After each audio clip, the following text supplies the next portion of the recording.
Susie, I'm glad we're getting this ride in before the rain gets in. Me too. Talking about Better Horses, the horse show, it's not your typical horse show. It really isn't. I feel like we cover all sorts of different topics about owning a horse, such as their nutrition, their health, training techniques, you name it, Better Horses covers it. And what's great about the show is it keeps it moving and it's fast-paced, but we get our viewers to walk away with some knowledge. Hello everyone, my name is Ed Adams. And I'm Susie Arbo. And welcome to Better Horses. We began with the Kansas State College of Veterinary Medicine. Dr. Dylan Lutter, vet attending, will be working on a horse with several injury fractures and the process to surgically repair the damage. And continuing our coverage with Dan James, Patrick Sullivan performs mounted liberty training while working with a second horse. Ed, it's always smart to go back to the fundamentals. Today we have Angie Jobe demonstrating the 3 basics in grooming while teaching a young rider. Now we all deal with horses' nervousness. So Be Your Best Horsemanship Phil Haugen from Weatherford, Oklahoma, will set us up in dealing with horses' anxiety both at home and on the road. So if you love horses, you're going to love this program. And it's the only horse show on your local broadcast television station. And airing on RFD TV and the Cowboy Channel. We'll be right back.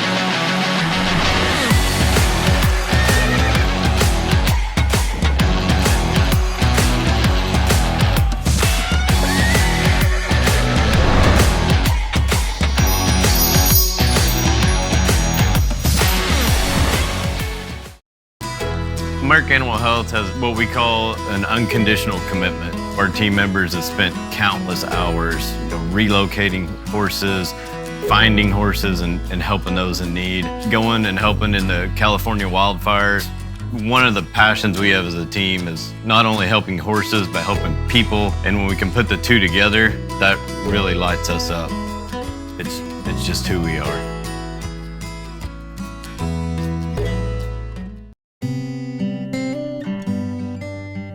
They were all running and just playing, literally running around and kicking. And then I noticed that Pal couldn't put his foot down.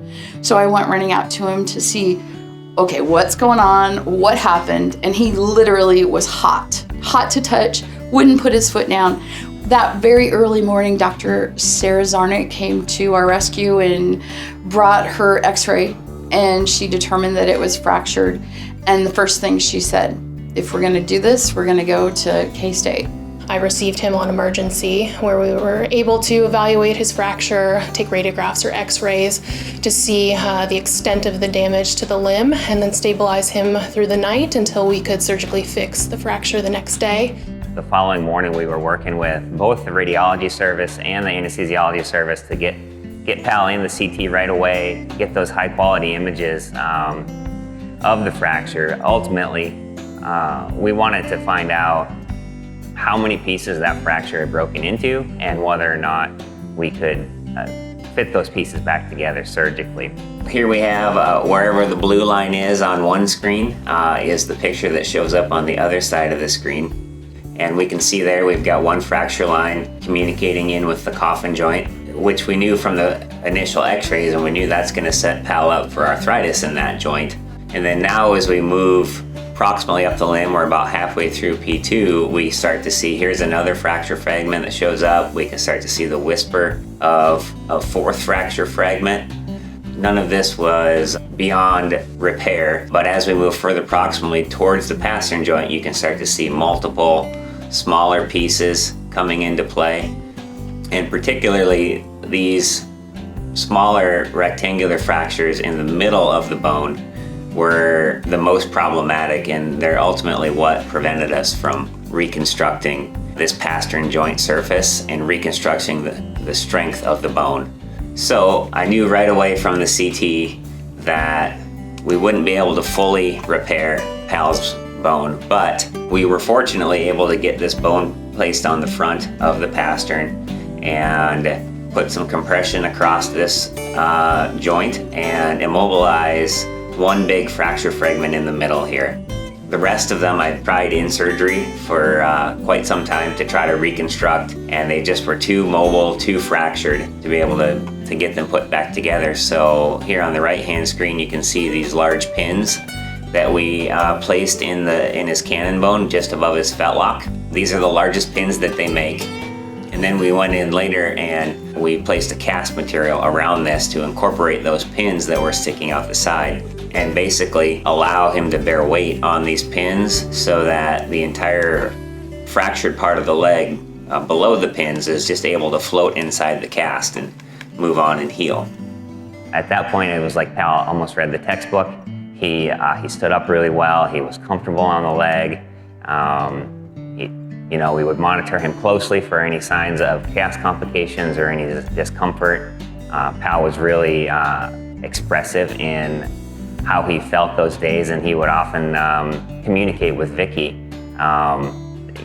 signaling something with the cast, and she would mention it when she would visit. Oftentimes the next day, we might then start to notice that the cast was starting to break down and say, hey, we do need to go in now and do a cast change. And then Pal stayed in my care along with my attendings, Dr. Warren Beard and Dr. Dylan Lutter, through the next several months of his hospitalization. And like today, I've been here through all of his rechecks, and I've created kind of a bond with the family. They treated us like family from the very beginning. I mean, Danielle kind of just latched onto him. She would FaceTime me at a particular time almost every morning. They called us on Halloween. They dressed up as the Sesame Street Gang. And I guess he was really partial to Big Bird and the Cookie Monster. And then in November, they called me on my birthday, and it was just the most amazing gift. He had a party hat on. Of course, I cried. Overall, we are so happy with his progress, and without having a family that is so invested in Pal's care and outcome, as well as Pal himself has really been a fighter, and you guys met him today. I mean, he is all personality and maybe a few brain cells in there too, so I think that really played a part in getting him through this. A lesser horse maybe would not have had this outcome. Today is the big one. 7 months, 11 days. We're finding out what Dr. Lutter has to say about his next set of x-rays, if in fact I can ride him, how much he can tolerate. But today is probably our final visit, just to see how far he's come, because I call them the dream team. One of the most important thing that we can coach people on is to have a good relationship with your regular veterinarian, because had Dr. Sarah not known this horse and this family and been able to get out there in an instant, all of those fracture fragments could have dislodged, displaced, or caused massive soft tissue damage, and we would not have had this outcome. So first of all horse owners need to have a good relationship with their veterinarian, and your regular vet should be your first call. Overall stabilization and calming the horse are the most important things that people can do in an emergency situation. I don't think you're going to hit the skids on anything. I think this is a successful case, and now it's just doing what you want to do, what we need to do to, if you want to ride it. He tries to take off the saddle on a horse that I'm riding, well, and the bridle. So I started saddling him 2 weeks ago, and he just feels like a rock star. Yeah, we'll put it on him and sit on him. So you really think I can at this point? Don't let him buck you off. Yeah. Yeah. But walking him only, just short amount? Yeah, start slow. Don't overdo it. 10, 15 minutes, 20 minutes at a time. I would probably start with 10 and just walk. You can sit on him, let him, if he starts to be naughty, probably get off him. Because he's telling me it doesn't feel good. Yeah. Yeah, or he might be trying to be naughty because he hasn't been able to do anything for 7 months. Well, you saw when you told me let him go. You saw his reaction. I know, yeah. That was awesome. Yeah. Had a little tear in my eye.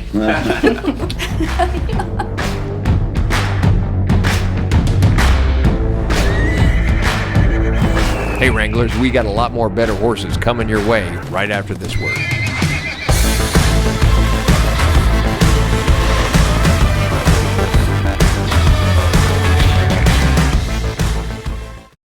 We're here for the hardworking, the resilient. We're for the people who measure their days by what needs to get done, not by hours. Where kids learn responsibility at a young age and generations work side by side. Where work doesn't pause for holidays or bad weather. It just gets harder where value and hard work means more than the clothes you wear. We're Kleinschmidt's Western Store, Higginsville, Missouri. Discover the elegance, beauty, and untamed spirit of the Palomino horse. Join the Palomino Horse Breeders of America and become part of a great horse community, passionate about their family, friends, and horses. Whether you're a longtime breeder, an accomplished equestrian, or simply someone captivated by their golden beauty, you'll find a welcoming family here, ready to share their knowledge and encourage you along your journey. With PHBA, you'll create lasting bonds with these beautiful creatures, create lasting memories, and be a part of a family that loves the Golden Palomino horses and the Palomino bred horses that enhance our breed even more. Join the Palomino Horse Breeders of America today. Find a show near you and unlock a golden world of opportunities. Visit our website at www.palominohba.com. Follow us on social media or call us at 918-438-1234 to become part of the Golden family. Palomino Horse Breeders of America, where passion and beauty unite.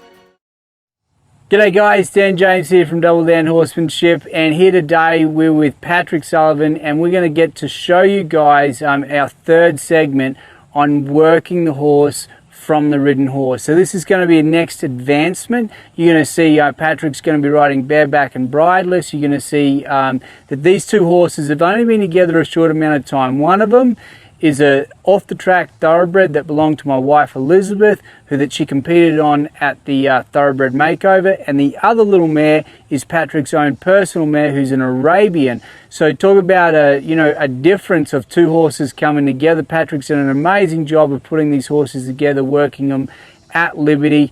Let's have a look. All right, so just like we started out with our young horse in the round pen, keeping them between the wall and our ridden horse, the same thing here is happening here with Patrick. Obviously just in a larger area, which the degree of difficulty becomes a lot higher. You'll come through the center here and do a change of direction.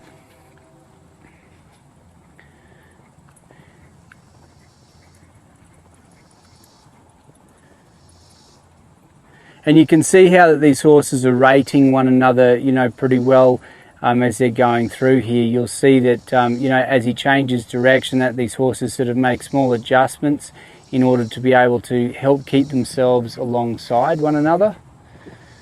Change of speed. Obviously this, again, becomes increases the degree of difficulty in having the two horses work together alongside one another. And what's really nice here, you can just see the way that Gammy which is the little Arabian mare, just rated right back to as soon as Patrick started to come down to a downward transition there all the way to the stop and then to the backup, that she came back and she just fed off the other horse there in that he was asking of them to both do. You'll see here the whip came up and over, step forward for the heel. So if what you're seeing here isn't making a whole lot of sense, this is where it would be great for you guys to be able to go back and watch what happened in that other segment with working the young horse off the ridden horse in those early stages.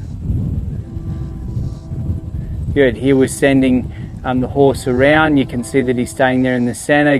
Gammy is working around him. Good, that's really nice.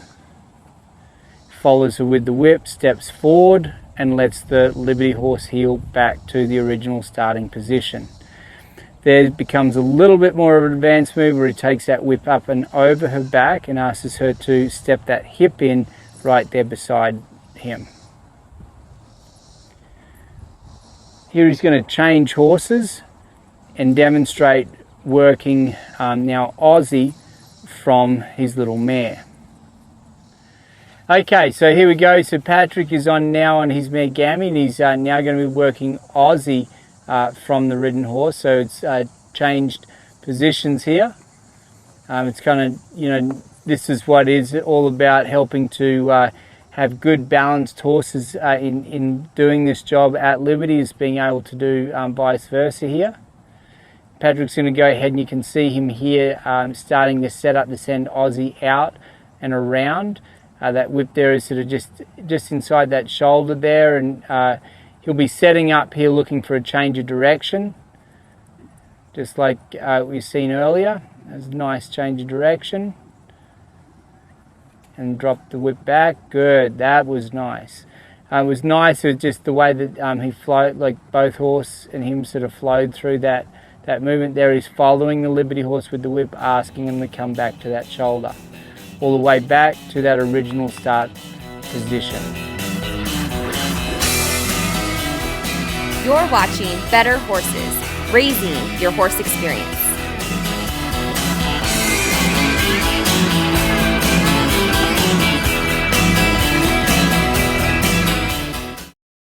Hi, I'm Tommy with Heritage Tractor. Whether you're looking to maintain your yard or your whole ranching operation, Heritage Tractor has John Deere mower and tractor packages that make work fly by. With a variety of horsepower and attachment configurations, we have a package to best fit your needs and budget. To learn more about these exclusive packages, visit us in store or online at heritagetractor.com. Legendary products, extraordinary service, that's our heritage. We're here for the hardworking, the resilient. We're for the people who measure their days by what needs to get done, not by hours. Where kids learn responsibility at a young age and generations work side by side. Where work doesn't pause for holidays or bad weather. It just gets harder. Where value and hard work means more than the clothes you wear. We're Kleinschmidt's Western Store, Higginsville, Missouri. In 1956, the Pinto Horse Association of America was formed to welcome all types of equines and maintain their show records and pedigrees. PTHA currently has over 88,000 members with 157,000 registered pintos. There are currently 3 separate registries: the Color Registry, the Solid Registry, and the Long Ear Registry. We welcome all levels of competition within a family-friendly environment. Become a member, register, and add value to your horse. For more information, check out the website pintoworld.com.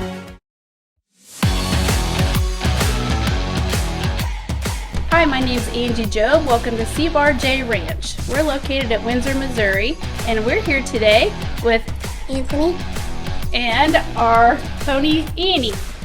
We're going to give you some grooming tips. So our number one grooming tip is always safety. Grooming isn't just for getting your horse clean. It's a great opportunity to get up close and personal with your horse, to check and see if they've had any bumps, bruises, or any changes in their body since the last time you've spent time with them. Grooming doesn't have to be an expensive thing to do with your horse. All you need is a few basics to get started. So we have just a basic curry comb, something to get the mud off and maybe the hair after a long winter. We'll use a stiffer brush and we'll work our way down to the softer brushes. But our most important tool for grooming is elbow grease. Elbow grease. So what we're going to do is we're going to start with our more coarse brush. And we're going to use it gently on our horses. We want to make sure that we're using this mostly only on the fleshy parts of the horse and not the bony areas that might hurt or cause discomfort. We want to just knock any mud off. And then we're going to bring our second most coarse brush just to really bring any extra dirt to the surface. So we're going to brush in a nice circular motion. You're going to see that Annie's going to like this. It's going to help relax your horse. It's going to help bring any dirt that's left from being out in the pasture to the top and help loosen up that hair. I'm going to go to a little softer brush that we're going to use in a circular motion. It's going to bring that hair and dirt up a little closer, and then we're going to flick it. We're going to flick the dirt and the hair off of her. You can see already how soft and smooth she's getting just from this little area. We'll use the softest brush, and it's usually good for the face areas or any of those bony parts. You can use it to flick any dirt or loose hair that might have come to the top. Hi, my name's Anthony. This is my pony Rose. We're gonna pick her feet. It's a horse-made one. Horse hoof-made one. Horseshoe. Horseshoe. All right, Anthony, so what we're gonna do is we're gonna pet our pony and make sure she knows that we're gonna be touching on her and talking and messing with her, okay? So we're gonna come up here, we're gonna pet her shoulder, we're gonna run our hand, you got your hoof pick ready? We're gonna run our hand down her leg, give her a little smooch if we need to. We're gonna switch hands, we're gonna hold on to her hoof with your left hand, and you're gonna use your right hand to pick, okay? And then we're gonna gently put her foot back down. We don't wanna just drop it so it hits the ground. There you go. Good job.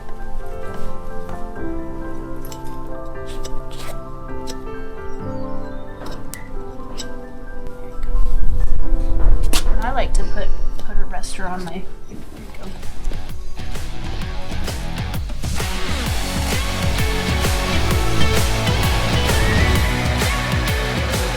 Hey cowboys and cowgirls, don't go anywhere. We have more better horses coming your way.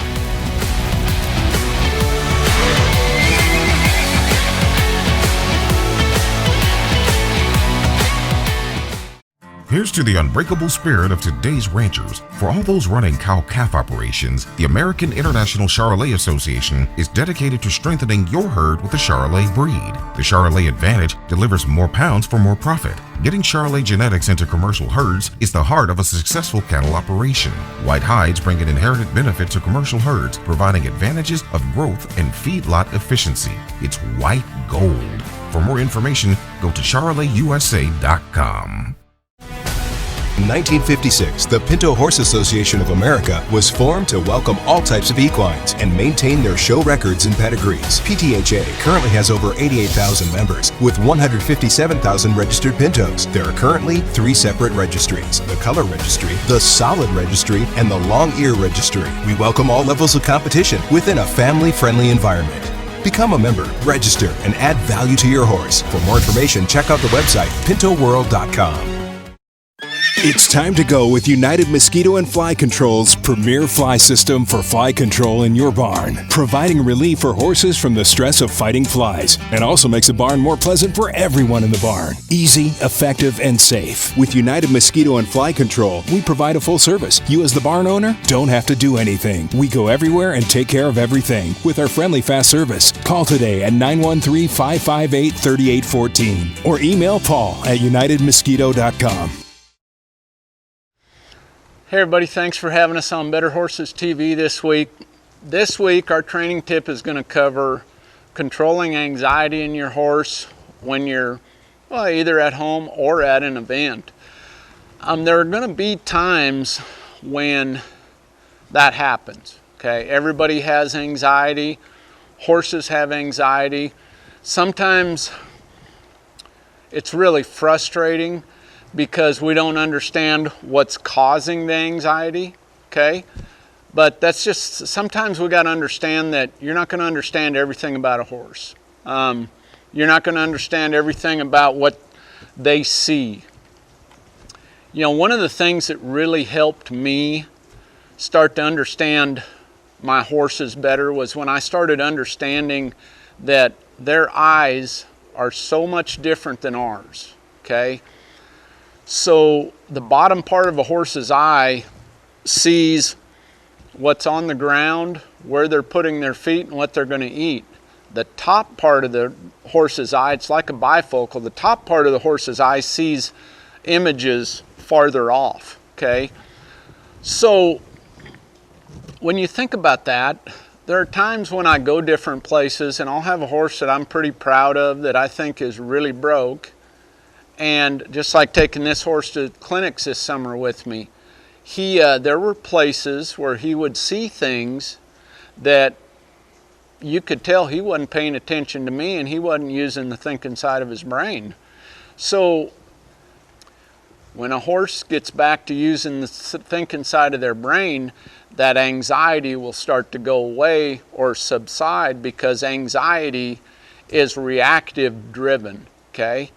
Another exercise I do a lot with my horses, and I do this a lot with all of them, whether there's any anxiety or not. I do this with colts every morning, and that's just a simple lateral bending exercise where I tip their nose, squeeze them forward, squeeze them forward, squeeze them forward, tip their nose, squeeze them forward. By doing this, I'm accomplishing several things. Number one, that horse is looking for a release point, and if they're looking for a release point, they're using the thinking side of their brain. I'm creating a situation where that horse is following its nose. I'm creating a situation where that front end keeps moving. And in some of our earlier episodes, we talked about the importance of your horse understanding that in order for them to be balanced on their hindquarters, that front end needs to be mobile and keep moving. It can't be stiff. That horse cannot become front endy or stiff or front end loaded. So anytime I have a horse that shows me a little anxiety, and every morning this week when I've been riding colts, there's been one or two that'll show me, tell me that, hey, they may have a little anxiety. Go back to something that they know. Go back to something that they're confident in. And when you do that, right away you put them back in that situation where they're using the thinking side of their brain. And when they start using the thinking side of their brain, that anxiety is going to go away. Well, when that anxiety goes away, you're going to start to relax also. Okay? So I hope that tip helps. Make sure you follow us at philhaugenhorsemanship.com. Follow us on Facebook and Instagram at Phil Haugen Horsemanship. Thanks for having us on this week. We appreciate it. God bless, and we'll see you next time. Hey, thank you for watching Better Horses. And if you've missed any of our shows, check us out at betterhorses.com, where you can see all our episodes. You can also follow us on Facebook or listen to any of our podcasts right from your mobile device. And don't forget our newspaper coming out 5 times a year. You're gonna love it.